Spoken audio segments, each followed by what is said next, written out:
Hello, everyone, and welcome to the Sakura Void Chronicles 2024 project review. I am Kixudoya, and I welcome you. If you don't know what this project is, well, don't worry, I'll explain here in a moment. The Sakura Void Chronicles is a world-building project written largely by me and contributed by a number of artists and writers who I consider great personal friends. The goal of this project is to create a, well, interesting world, really, which, as far as I'm aware, I've succeeded thus far. The primary location of this world is set in the Void Between Dimensions, a little pocket of space in between several other dimensions, commonly referred to as the Void, which is inhabited by demi-humans on sky islands, basically, with magic sci-fi tech and shit. This year, 2024, was probably one of our biggest ever. We did a lot of interesting stuff this year. From models to sketches to just pure quantity of lore written. It was a very impressive year for us. Give me a moment. I'd like this to be more professional, but I'm doing the best with what I got. But before we get too far into it, I just want to say thank you. Thanks to all of those who have shown up in support for me throughout this year, either, through kind words or some cash to help fund the development of this project. It really goes a long way. And hey, if you like what you see here in this year review, please consider joining us on our Patreon and our Discord at Kixudoya at patreon.com. We really could use the support, and there's some great rewards there on those tiers, so thank you. Pull up the right document here. So, 2024 in review. There were some amazing highs this year. We got a bunch of models done, we got some of our first factions vehicles sorted out, although they're mainly aerial vehicles, but it's a step in the right direction. Speaking of, there's a message for one of our modelers now. There were a lot of lows last year, but there were plenty of highs to make up for it. We modeled 6 whole new vehicle models, courtesy of Captain Barney, some of which aren't quite ready yet to be debuted, but, you'll get to see them later this year. We got the Hista Scout modeled, which was the Exile Republic's first 3D debut. The Hista Mark III Scout was one of the first models that Barney and I worked together on in 2024, and along with her older sister, the Stealth Mark I. It helped us to establish a good set of scale for future Voidcraft. This one was, funnily enough, one of the first vehicles I ever made for the Exiles Republic. I thought it was the first vehicle, but actually the first vehicle I ever made was a mecha suit for the project, so... it's a bleh. Here's some renders of it. We have some lovely blue and yellow, which are the primary colors, but between you and me, I'm kind of fond of the red and orange here. Or the black and orange. I'm not colorblind. As you can see here, we have a nice little formation shot, and in the center is the next model on our list, the Hista Mark I Stealth. Well, there you go. Old, but by no means behind. One of the oldest lore entry vehicles I ever wrote up. Despite her age, she's still more than able to kick ass and spawned a whole line of iconic Voidcraft for the Exiles Republic Crusaders. So, the Hista Stealth is an interesting ship, because she is capable of cloaking, visually and, electronically. Not for very long, because heat sinks, and she was a, early 3000s Voidcraft ship, so just kind of getting into that tech level. But she's a beaut. She's got some curves where it matters, and she can still put a lot of fire downrange, but that's not her purpose. She's meant to sneak in a strike force and get them out. And she was one of the last vehicles we did this year, I believe. Very bird-like. Next, we have the Rifa MKL-7 main battle tank. Thundering from the east, eternally supporting her younger sister. This is another one of my funny reference names, which, if you don't know, when reading through the project, you'll see a lot of VSE vehicles have certain names that might be familiar or seem recognizable, because I'm a fucking weeb. The Rifa itself was initially sketched up by our boy Jiro back in 2022, and I'll be honest, it's nice to see her given form from those early sketches we did. Along with her, we modeled the MK Mark 21 Mekon, which was the turning point for me. What was that? Oh, it was a cat. Huh. The Mekon was, personally for me, the highlight of the year in terms of the modeling projects we started. It actually made me tear up a little bit once it got, like, 95% of the way done. And, it really was the dawning of me. It was really... God, just thinking about it's making me choke up with it. The Mekon, for me, was really the turning point when it dawned on me just how much this project had come to mean to me personally, and like the love that had been put into it, not just by me, but by all the lovely creators who I work with. Which, you know, in this day and age, you find something you're passionate about that, you know, is healthy. You gotta cling to it, because there's gonna be dark days, and sometimes you just need to go back to that place. We don't quite have a texture working for it yet, but the model is effectively complete at this point. Or it is complete at this point. She is a dropship type vehicle, meant to swoop in, lay down some heavy fire support, and get her cargo out.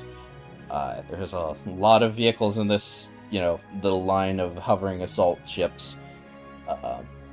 But she is, for all intents and purposes, the first one we've ever made. Next, we have a bit of a cheat on this one. The Na'aha Mark III Assault Armored Personnel Carrier. Technically, we showed this off back in 2023 during our anniversary stream for my Twitch channel, but she only recently got her full colors painted, so I figured I'd include her here. Much like the Rifa, her big sister, she's another one of my funny reference names, although the reference is kinda lost because, Google Translate is ass. So, if you know who she's referencing, congratulations, you get a sticker. It shouldn't really surprise anyone who's been in my community, though. But, yeah, she was the first proper vehicle we ever modeled. Like, not just, you know, for a faction, just straight up the first vehicle. And while we have decided that the current model you see now is going to be an interim model, kind of in between modifications and upgrades, while we work on the actual Mark III, she still holds an iconic place as the first, and I hope that her future is just as bright as everyone else's in the void. Lastly, another first for us, shit, what did I call this? One moment. Very professional of me, I'm sure. Where's my mouse? There it is.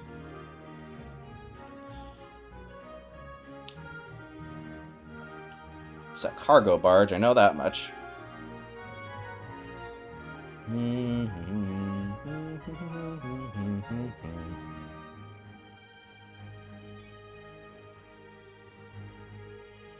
The Piror 01 Pico Transport Cargo Barge. Like I said, this is another first for us. This was the first civilian vehicle we've ever made, or ever modeled. Don't mind the cat. Hi. Yes. Ahem. She is a cargo barge, or a grav barge. There's different classes of naval vehicle in the Void. You have grav ships, grav barges, and then void craft. Void crafts are genuinely between, like, 1 to, I think it's 5 people required to pilot it, not counting, like, gunners and stuff like that. Grav barges are 5 to 15 crew required to run the ship, and then everything above that is considered a grav ship. Size does not exactly equal class in this case. It's more about crew requirements, but that's neither here nor there. Something else we got done was my friend's 2 lovable idiots. The tragic lovers given form. Which... Diana Mora and Kite Vanguard are a pair of lovers torn apart by war and void dragons, respectively. Diana and Kite were the first... the first void characters... First side void characters given form back in 2022, with some concept art. And we have since then given lovely updated designs courtesy of Misha, aka Mousemellow. She's great. Please commission her. She's lovely to work with. And a sketch of their daughter, Hope Vanguard, provided by Wolfson. Another great lad. Very fun. Best wolf. But Kite Vanguard is the head of the Void Sakura Empire's research divisions. She was responsible for a lot of major breakthroughs, including mecha tech, basically, in the form of the gravity-assisted combat suits, aka the GACs. Her lover, Diana Mora, was known as Beastbane, then promptly Dragon Slayer, as the great beasts of old faded to antiquity and the Void Dragon threat emerged. She made a name for herself using those skills to hunt great beasts, to hunt Void Dragons instead, which turned out pretty damn well for her. You know, up until, I died. Anyway, we also had some great character additions to our sidecast. We had Jundi Rev Wakazumi and Etsuko Wakazumi, both made for our lovely supporter, Revan, the Sith Lord. Alicia, Mother of Wine, Mitsurine, who is a close friend of mine and runs the infamous, or, just famous, Void's End Tavern. Lovely place to go, wonderful drinks. Don't forget to try the dip. Hendo Kujari, the silver tongue drumstick made for my lovely girlfriend. Love you, babe. Luna Haruka, wife to another character whose name escapes me, but was also made for a friend of mine. Sitanaki Ito, a little gremlin of a character who likes to use shotguns and serves in the Shadow Company for the Void Internal Night Defense Corps. Ishina Glacier Horia, who is the 2IC to the Cold Assault Combat Divisions. Combat Divisions? No. She does funny things with ice troops. Let's put it that way. And then we have our boy Jiro's characters. Dai Aoki in some casual outfits. Pre-Dusk Incident. Kenji Kageyama, head of the Kageyama Noble House, and his wife, Shino Kageyama, both in their winter casuals. And 2 goddesses and their hopeless fucking idiots, by Aqualia. This was, both of these are birthday arts. Both of them are for the same artist. On the left, we have Diana and Kite. On the right, we have Cat and Kix. Don't mind the K's. It's a long story. But they are, I guess you could say, the primary romantic story throughout the Void Chronicles. There's a lot of others, but these 2 are kind of the most important narratively. Cat, why? Yes, you're cute. Okay. Apologies for the cat interruption. This is an experiment I had with our lovely Wolfsen, which is Now Now and Friends.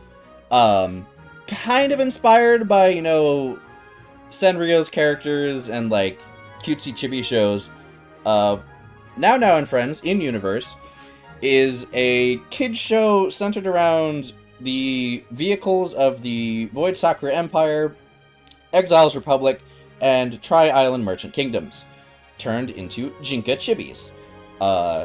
And, much like the cartoonish chibi shows of Japan and America, life lessons are taught, kids are shown how to be kind to one another, stand up for your friends, all the good life lessons, just with very cute war machines turned into anime girls. Okay, yeah, excuse me one moment. Yeah, come on.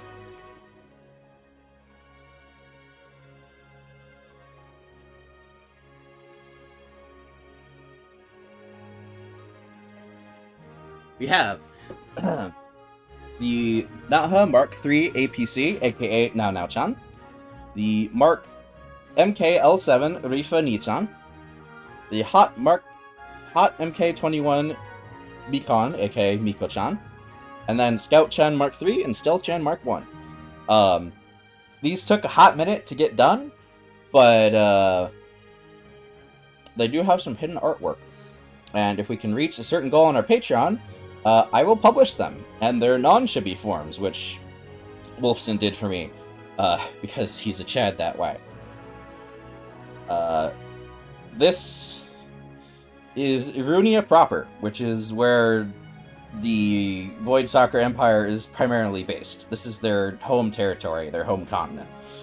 They have a wide reach into the abyssal archipelago of the Void, but this is their home island, or their homeland, excuse me. There's a lot of substantially sized islands scattered around, which are in their territory, either directly or through the noble houses that make up the defensive perimeter. But this is the current map we have for it. It is not the entirety of the abyssal archipelago. I do have people occasionally ask me about that. This is just like a tiny chunk of the map, because we still have multiple continents and hundreds of archipelagos, most of which aren't ever going to actually get properly drawn, but, it's important to factor those things in. Some other things we got was we got some proper concept sketches for armor, which was something that I was kind of struggling with last year. A lot of the artists I work with, they're great, and they all have their strengths and weaknesses, but the one I was primarily relying on for armor and weapons, bless his soul, did not have a great year, which unfortunately kind of caused us to fall behind on armors, and also my own lack of social skills, so I couldn't really muster the energy to go looking for a new artist that I could trust with this stuff. But fortunately, thanks to a lovely community member by the name of Katusha, aka Numbers, I was put in contact with an extremely talented individual by the name of Gasmask II, who helped us put together a number of character sketch sheets, or armor sketch sheets, excuse me, all of which are currently available on our Discord's Patreon channels, which you can go take a look. This includes the full view for the Vania-type Canik Mark II Deep Freeze Cold Weather Assault Gear, as well as some Vindak armors and a few helmet concepts we're experimenting with for the more specialized forces of the Void Sakura Empire. I'll get to the Crusaders later in the year. The Void Internal Night Defense Assault Corps, the Watchers on the Wall. This is probably one of the largest sub-factions we had for just the project in general. This corps is kind of a personal gift to a close friend of mine, for whom most of this would probably not exist, and I would not know some of the friends that I have today. Is it a bit grandiose to give him an entire corps? Probably, but, you know, makes the man happy, so who am I to complain? But this is First General Ishigami Bloodstone Koyashi, and I'm probably gonna have to change his rank, because, I forgot how large a corps is in terms of military rank and size, so that was something I had to overhaul, like, a few weeks ago, after I finished the slideshow, so yay, I'm gonna fix that. Anyway, the Everlasting Watcher and Bulwark against the Void Dragon Menace, and a personal close friend, this armor was commissioned as a modern upgrade for the old man, and features multiple components found in modern Vindac soldiers, excluding, of course, his left shoulder pad, which belonged to his deceased wife's medical armor. Sad story, that one, but that's for another time. We also had a lot of art progress, not including the stuff that Gasmask did, which was this year. We had the M3S Shade Cohort armor, which got its own lore video, as well as a different rendition of the armor by the lovely Misha. And then we had the cat aspect, Cat Victoria, goddess of luck and victory. And we made her a mod. Courtesy of Icicle, who funded the entire thing, and completed by the talented Dex, who draws very nice fox girls, I must say, we made a Cat Victoria mod for 100% orange juice, which you can download today. It replaces Ellie Hyper, which is a DLC character, but she has a lot of lovely sprites and a very nice Hyper card. Very on point for her. So if you give it a chance, go check it out. Go have some fun. I'm hoping to get some more of these mods done. I'd say near future, but Dex is a little busy, so sometime eventually we'll get there. We had a lot of armor concepts done this year as well by Jiro, and 2023. I've kind of balled them all together. We had the Vani Mark II Infantry Combat Armor Helmet for the VSE, which is the, their primary armor kit, but Army military kit. It's their primary helmet for that. We had some Exile Republic Crusader armor concepts, which I've heard very positive feedback from. The Exiles Republic, in terms of, like, aesthetic, are a little more, like, Western Europe, like, in terms of their style. They're a little more medieval in their armor and aesthetic, overall, like, physical aesthetic. Still kind of need to translate that into vehicles. The vehicles are bulkier because they don't have the same power sources as the VSE due to multiple reasons. Their energy sources are larger and slightly less efficient. But another time. We also had the Exile Republic Nalanak Crusader armor concept, which the Nalanak are kind of the primary navy driving of the Republic. They build and steal ships, usually leaning more towards the steel side of things, but they're not the same as the pirates that we have in the Void. Those are a whole other thing.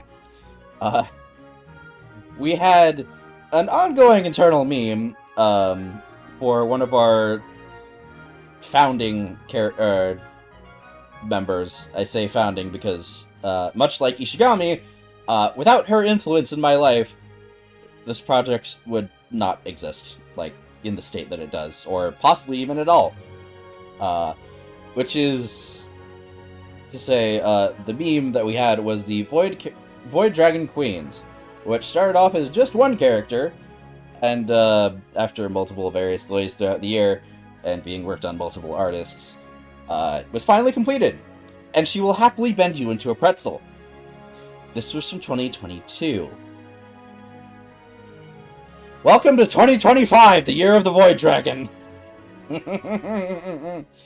Most of these were funded by Katie, the lovely member I mentioned earlier. In case you can't tell, she has a particular fondness for one of these characters. You'll never guess which one. Which is the Void Dragon Newt Princess Softwings, aka Sophie.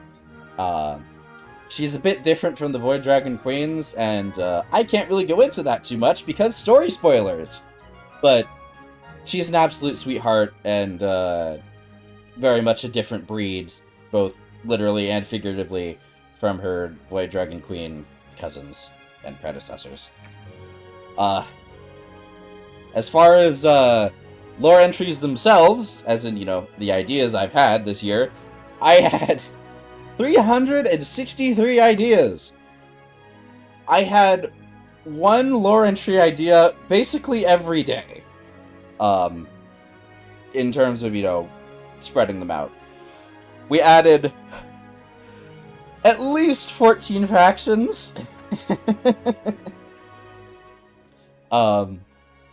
which is kind of insane, given this whole project started off with just 2, the Void Sakura Empire and the Exiles Crusade, the Exiles Republic, which were formerly just known as the Traitors, which is still reflected in some of the old lore entries I still need to get around to.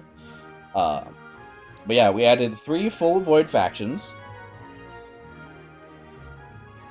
Let's see. Okay, that's next later in the video. We added 3 new Void factions, which are fleshed out and have general ideas of where I want to go with them. I can't really talk about all of them, because 2 of them are story spoilers, but I can talk about one, which is the previously mentioned Pirates, who are the Sakura Void Freebooters Union. And the best way I can describe them is, if you know about Porco Rosso from Studio Ghibli, yeah, they're like the pirates from that movie. They're, dangerous, they got guns, but they're also kind of goofballs, and as far as they're concerned, they're just playing one grand game of get as much treasure as you can while inflicting the least amount of harm. That'll get you, atomized by the 2 juggernauts up north. But they're fun, and I'm looking forward to developing them more this year. As a matter of fact, one of the models that Barney and I are working on are a little void craft for them, basically. I believe it's called the Branch. Antis 4. Oh boy. So, kind of probably should mention this at the start. There are no humans in the Void Between Dimensions. It's entirely populated by Demi-humans. Antis 4, however, is where all the humans are. It's, dimension 131... Hold on. Which dimension is it? Because there's a few. Dimension 2213, Antis 4. Name of the planet they live on is Antis 4. The dimension is 2213, just to clarify. Oh boy, has that faction, or has that place gotten some attention. From genocides of fictional species to space laser cannons, they're a fun bunch, and they've definitely got a lot of my attention, given, our main character, Kix, comes from there. You'll see in the story how that progresses, and why. And then we also have Velnaki, which is, basically the underworld for the Void. It's their afterlife.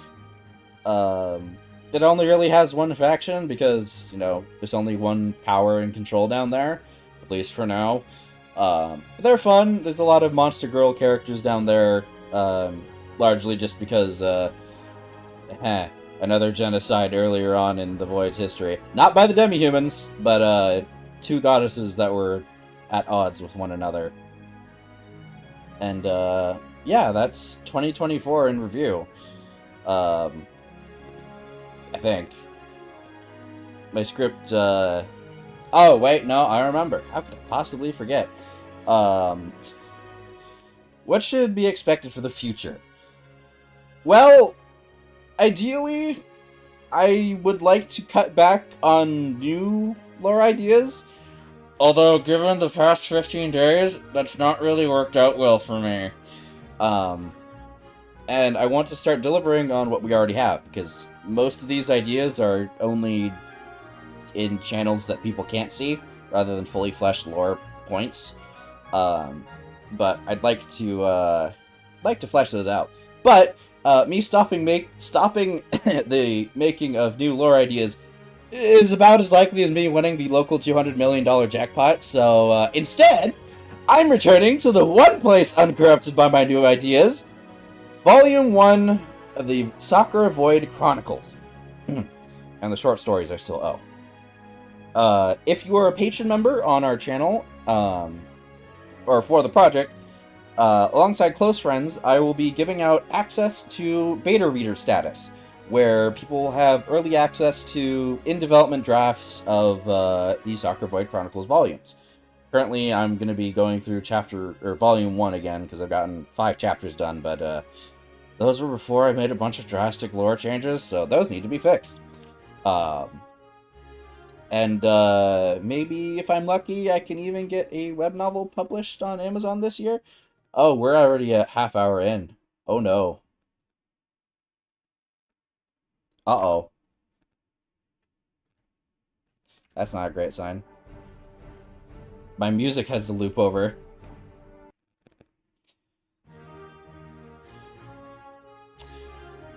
I was not expecting it to go this long. Whoa. Anyway. Back to what I was doing. If we can, I'm hoping to get a web novel published this year. But we'll see. Barney and I, as I mentioned earlier, have sorted out what our current project modeling list is, which patrons have voted on last year, and they will be getting sneak peeks, so if you'd like to see some of that stuff, go ahead and check us out. But along with those, which I'm probably going to end up doing after this, I really want to work on doing some lore audio logs, even if it's just me, like, reading some lore entries with minimal production value. Because I feel like that's something I've really been slacking on since I started this project channel. There's a bunch of other things related to my Twitch channel which don't quite affect this, and I've discussed them on my Twitch channel. But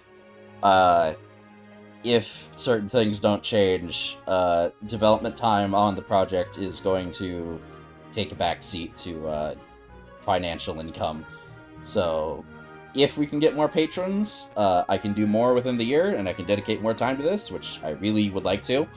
But overall, I have a lot of ideas and projects I want to invest into, and I just need to take a step back, breathe, and accept that these things will take time, and that there's no rush. Because, as my good friend Jiro told me last year, for a project this big, every inch counts. Whether that be helmet sketch here, a story idea there, concept art here, a conversation there, just every step we take is just 1 inch closer to achieving completion of the project. Or, you know, the story. But if you'd like to support us on Patreon, you can find us here at this link. As I mentioned, you will get early access to beta chapters of the Void Sakura Chronicles, sneak peeks at artwork, models, lore ideas, and general work-in-progress stuff, alongside the occasional high-quality artwork as a patron reward. Currently, we have Halo Spartan Sugaha, Gentleman's Attire Sugaha and Lifa, and a lovely picture of Cat. Your support helps us to keep the project independent and increase our overall production capabilities that we possess. So, if you do join us, thank you very much. If you can only, support us through following and, sharing, it's just as valid. We need all the help we can get, no matter how big or small. Thank you very much. But here's where we're going next. And, ladies and gentlemen, thank you all for the love and support this year. I can't wait to see how many more inches forward we take in 2025. I have been your host, entertainer, foxboy, and, goddess forgive me, flustering victim, Kix Urdoya, and I will see you all next year. Bye-bye!